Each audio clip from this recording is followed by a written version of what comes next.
Got a great show for you today. The New York Mets have swept the St. Louis Cardinals. Whoa, good news with that. Whoa, stop. Got the Yankees game 2 tonight against the Orioles, as they will sweep the Baltimore Orioles as predicted here yesterday. And we are now just 24 hours away from the first round of the NFL draft. Good afternoon, Evan. How are you today, kid? I'm excellent, but don't jinx things, all right, bro? It's not a jinx. Come on, it's over. Congratulations. Stop it. An unexpected sweep of the St. Louis Cardinals. Is this going to be a new Who's thing? up next? Is this going to be a new thing, the Philadelphia Phillies after an off day? Oh, Is this going to be a great. new thing where you drive me nuts during Met Day games by proclaiming victories like 24 outs before they secure Haven't them? been wrong yet. Haven't been wrong yet on my prediction, on my guarantees. Touche. So, it's interesting. Yankees, of course, last night, the home runs, the hit parade, their worst pitching night of the year, and okay.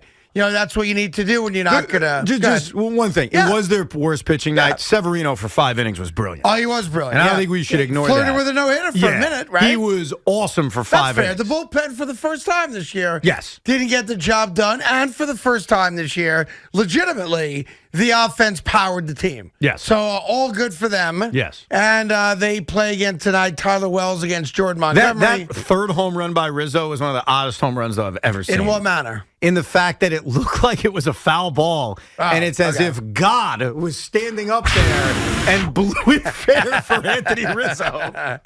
Well, that did happen, and I think he leads the majors in home runs now. Dude, he's been awesome, man. If I'm not mistaken. He does lead the majors. But the lead story is not the Mets sweeping the Cardinals or the Yankees getting off to a good start this series against Baltimore. We'll get to all that stuff for sure. We'll do more Met talk after the game today. But we are 24 hours away from what seems to be the least anticipated NFL draft in recent memory for a couple of teams, by the way, Evan, that have had high draft picks a lot in the last 5 years, the Jets and Giants. And I think I know why. I think we've discussed a little bit why. But here's what's happening now. Mm-hmm. And I do find it fascinating. We live in a world where social media is breaking news central. Yeah. Right? Oh, yeah. Essentially, that's so we learn about breaking news stories by looking at our phones before we go anywhere else. And that includes radio, TV. There are moments where we have breaking news stories, but the majority of them break on Twitter. I agree. On Instagram, on Facebook, whatever the case may be. We are your Twitter while you're driving, because you can't check Twitter while you're driving. We'll Right. give you the breaking news that usually comes via Twitter. So the issue with that, of course, is the fact that there are a lot of sites out there now whose entire goal is to fool people. And some of them are very good at it, whether that be Ballsack Sports, New York Porch Sports. I mean, name your favorite site. It doesn't matter. And, invariably, everyone has been had at some point, at some level, by a fake story. Here's the problem with it now. There's almost no discerning between what's real and what's not real. Like, if you take Adam Schefter and Ian Rappaport out of the mix, who is the go-to NFL insider, right? And there are a lot of reputable NFL reporters out there, but we may not know their names. Mm-hmm. So there's a story out there that I'm going to tell you right out of the gate is complete and utter nonsense. Never happened. And it's the New York Jets' attempt to acquire Deebo Samuel. And I want to be clear about it. The New York Jets would love to acquire Deebo Samuel. So because people know that, they put out this cockamamie story that the New York Jets have offered 4 draft picks, including the number 10, including their first second-round draft pick, and, oh, by the way, our best wide receiver in an effort to get Deebo Samuel. It never happened. Did you see that on Twitter? I did see it on Twitter. Okay, now walk me through this, because I'll tell you what happened to me. Go ahead. When you saw that on Twitter, I laughed at it. Exactly right. Right. There are certain things that won't fool you because they're so patently absurd, you'd have to be a village idiot to be fooled by it. Yes. And then there are other things that are sneaky good. Yeah. I mean, there are things that we will get fooled by. But when I see the New York Jets offered the San Francisco 49ers their 10, 2 twos, a future 2, and Elijah Moore. Right. My reaction was, that's one of the dumbest things I've ever read. And that one originally, at least for the way I saw it, from an actual blue check account. Was it? Yeah. And I'm saying, listen, I know everyone's trying to make a name for themselves, But that's just ridiculous. No, of course it is. It's absolutely ridiculous, all right? So if you're a Jet fan and you saw that, whether it's Tony Pauline or Jeremy Fowler or pick your favorite random guy on Twitter that pretends to be on a hotline connected directly to Joe Douglas's house, it never happened. But are they pushing for Deebo Samuel? So see, now to me, that's a different story. Right, though. that's the story that matters. Would the Jets like to get Deebo Samuel? Yes, of course they would. They were in on Tyreek Hill. Mm-hmm. They obviously want to upgrade the wide receiver position. Yeah. But did they offer that? I can tell you as a fact. No. They never offered that. No, you're not offering Elijah Moore. You're not offering the 10+. You're not making that kind of offer. And because you don't have to. Well, yeah, and as we get closer to the draft, we're a little more than 24 hours away. I'm moving more towards the side of let's just draft players and go. Like you're ready. You're done with the. I'm not done. Are we moving down? Are we trading for a guy that exists? No, I'm not done. Done Yeah. would mean I don't want to hear about it. I'm done. It won't happen. Right. I don't want to even consider it. I'm just leaning more towards let me draft players and let's go. Okay. I'm just moving in that direction. This is a weird draft to me, and I want to talk to football fans today about it because I think it's weird for everybody. Like the New York Giants are going into a year where they are very public, very honest about it. We're rebuilding. We're breaking it down. We're shedding salary. We're rebuilding. The New York Jets are in a different spot. There's also no legitimate, oh, my God, I hope we get blank. Right. That guy doesn't exist right now in this draft. But there is a story brewing, Evan. There is a story involving the New York Giants, which fascinates me. Mm-hmm. On the eve of the NFL draft, and by the way, big draft party with the many fan hosts tomorrow night. We'll tell you more about that later on, okay? There's a story which is legitimate because the Giants, I think, are the ones telling you this is happening, where Joe Shane and Brian Daboll are meeting today with the ownership committee, meaning John Mara. I guess Chris will be there, too, because he gets to go to those meetings, okay? He gets to show up there as well. Yeah, he gets to be there. His last name is Mara, okay? And I guess the Tisches will be there, too. Who knows, right? In which they're making a presentation to Giant ownership regarding whether or whether not to pick up the fifth-year option on Danny Jones. Now, to me, it's very obvious you don't pick up that fifth-year option because of the amount of money it costs to pick it up. It's like $20 million. It also guarantees the rest of this year as well. Yes, it guarantees this year. Yep. It adds a fifth year at about $20 million on it, and it's announcing to Giant fans, if they did that we believe big time that Danny Jones is our future quarterback. Yeah, not just this year. Yeah. This year and next year, yeah. So you can read into it a couple different ways. I'll just tell you how I read into it because you may disagree. The fact that they're making a presentation to ownership regarding what they want to do with Danny Jones tells me that they want to keep him. No. And that scares the hell out of me if I'm a Giant fan. No, I think it comes down to this. So there's a deadline. I think it's May 2nd is the exact day where you've got to decide if you're picking up your fifth-year option. Haven't they already decided? Isn't the answer no? Yes, so they've decided no because Joe Shane has a brain. And he realizes that even if Daniel Jones has a great season, and we're wrong about Daniel Jones, and they're wrong about Daniel Jones, it's only about an $8 to $9 million gamble. You franchise tag him, maybe even work out a long-term extension, and you say, great, Daniel's our guy. We were wrong about that. Fantastic news. If he fails, you're on the hook for $22.5 million like Carolina is for Sam Darnold. It makes no sense to exercise the fifth-year option. But if you say immediately, no, we're not picking up the option. Yeah. I don't know. I think you almost want to present it as it's a tough decision. Yeah, but for what purposes? Like, who are we trying to appease by doing that? For the purposes of Daniel Jones is your quarterback this season. Daniel Jones, I'm going to play devil's advocate with you. Daniel Jones is our quarterback. He's our starting quarterback this year. Mm-hmm. And we'll make a decision about his future with this franchise after this year. We've never coached him. I've never been the GM for him. We love the kid. We recognize that he was working with blah, blah, blah. Correct. If we had who are we appeasing? I'll tell you exactly why. Joe Shane comes on our show a month ago. Yeah. And naturally you say, hey, Joe, you going to pick up Daniel Jones' fifth-year option? Right. And he responds, no, we're not. My follow-up would be, wow, you really have a lot of faith in this quarterback. You've already decided you're not picking up his fifth-year option. How do you then tell the fan base you believe in this guy? So I think if you make that decision easily, Okay. it's kind of a look of, we really don't believe in this guy. So in a way, you're I saying think it's we're playing a bit of a game. I think it's an absolute game. There's no shot. No shot. And you can calm down, Big Mac, because I know he's nervous about this.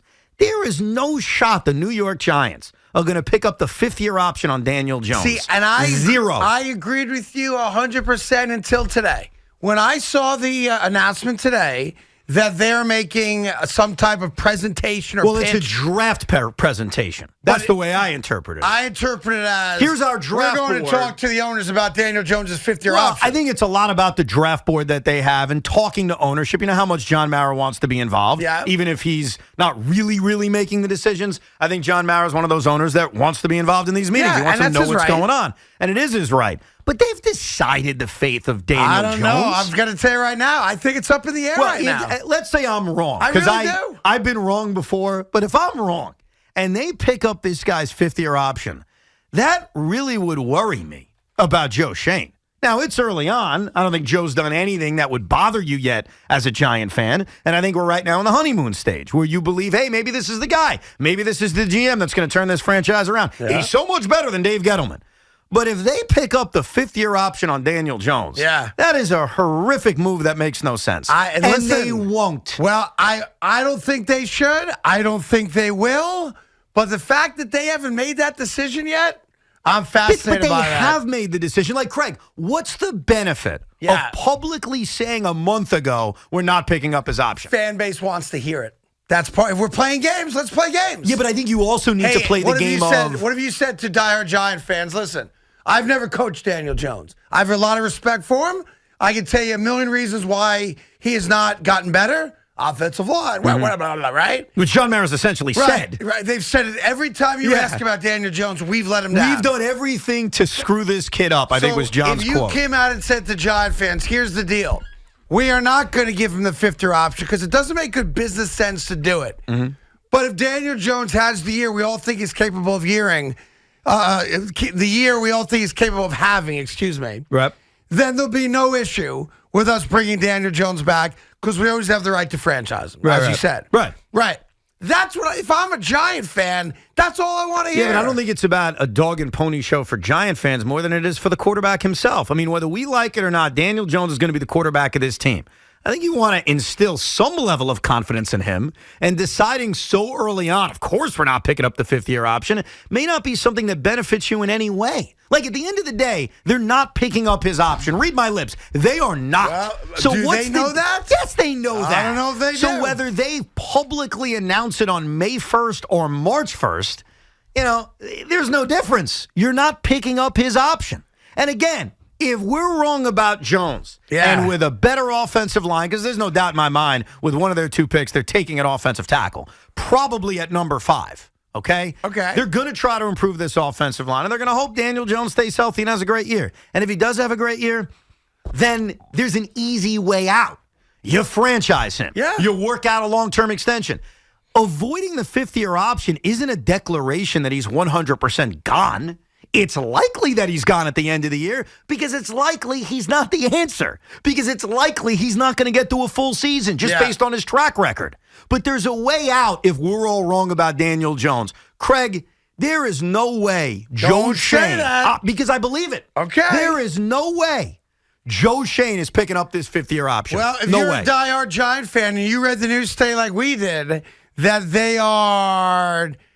they have not made that decision just yet, and they are currently finalizing their plans, and they're making a presentation to ownership today in advance of the draft, yes, of course, with who they're going to pick. I just wonder how that makes you feel, because I don't think Giant fans are all that happy about it. I think Giant fans want to know, what are we doing with Daniel Jones? If you're telling us it's 1 year, I can accept that. If you're telling us we're committed to this guy long term, meaning picking up the fifth-year option, I got a real problem with that. Because Giant fans deserve to know. The organization has let Giant fans down for the last 5 years. And you want to put all that on Gettleman? Fine, go ahead and do it. Ownership allowed Gettleman to do what he did. So I do think that the Giant fan, one of the most loyal fan bases in all of sports, deserves to hear from the Giants in advance of the draft, guess what? We're not picking up his option. Because I know I'd want to hear it if I were a Giant fan. I already know it, though. And you already know it, and every sane Giant fan deep down knows it. They're not picking Big up Mac, his are you option. 100% positive they're not picking it up? There's no way they can, but I'm getting scared. So, no, I'm not 100%. You're getting scared. I'm That's getting a Giant nervous. fan right there. You're I told getting you. I'm getting scared. nervous. That's Yes. my guy. Big Mac. Boo. Ooh. Did I frighten you? You might have. From the minute, listen, obviously, picking up the contract hasn't been the talk, but since the minute this group took over, it's been Daniel Jones. Now, all of a sudden, we're supposed to be shocked when the idea they might give him a contract. That's right. They've been talking him up from the second they took over the Were team. they going to tear him down? No, Well, I understand Evan, to that, but be at some fair- point, what are we supposed to call them, fair, liars? Every time his name has come up, they have said ownership on down. Boy, we did everything in our power to screw that kid up. Yep. I can't wait to see how good he is when we stop screwing him And up. just to your Here's point why. of what are they supposed to say, I don't know if you remember, and now he's fired and a clown, but Judge wouldn't say his name. All right, there is some middle Yeah, but ground wait. between not Joe saying his Judge. name and praising Big him. They Mac. could have just been like, hey, he's the Joe- quarterback for now. Joe Judge and Brian Daboll, and we'll find out if it's for the good, could not be more different. I've already heard out of Giant camp, there's a more relaxed feeling. It's just a different atmosphere. Yeah. He's a different guy. Judge I don't was think- tight, apparently. I don't think it has anything to do with necessarily what they believe in with Daniel Jones. And look, here's the way they're looking at it. I think we're going to see it in this draft when they take a tackle at number 5. They're trying to set up Daniel Jones to succeed. Which is, by the way, they have to. Well, He's their quarterback They don't right now. have to. They could have gotten rid of Wow. him. They could draft Malik No, I'm Willis saying and say he's there. Yeah, He's there. They made a decision to keep him here this year. I don't know if I would have made that decision. I know you wouldn't have made that decision. I think you've made that clear. I'd go get Baker Mayfield right now and call it a day. Right. So we both disagree with their idea, but they're running it back for 1 year. And they're going to try and see if he's the guy. In preparation for that year, yes, you're going to throw him all the bouquets. Yes, you're going to try to improve this offensive line. Yes, you're not going to run him down. But let's not be mistaken for a second. This is a 1-year trial for Daniel Jones. Well, you better hope It's so. 1 year, bro. If I'm a Giant fan, until I see that on a piece of paper, I do not believe it. 877-337-6666.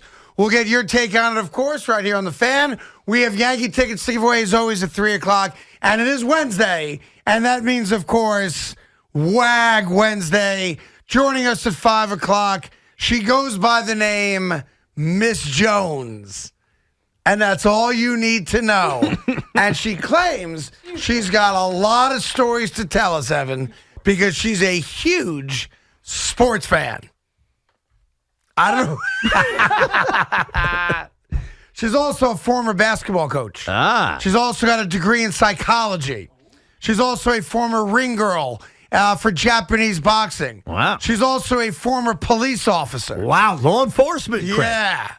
We That's support right. law enforcement around here. That's what we do. That's right. So Miss Jones will join us at 5 o'clock, and maybe she'll have a take on Daniel Jones as well. We'll have to wait and Or see. maybe he has slept with Daniel Jones. Always on the table, Evan, you never know.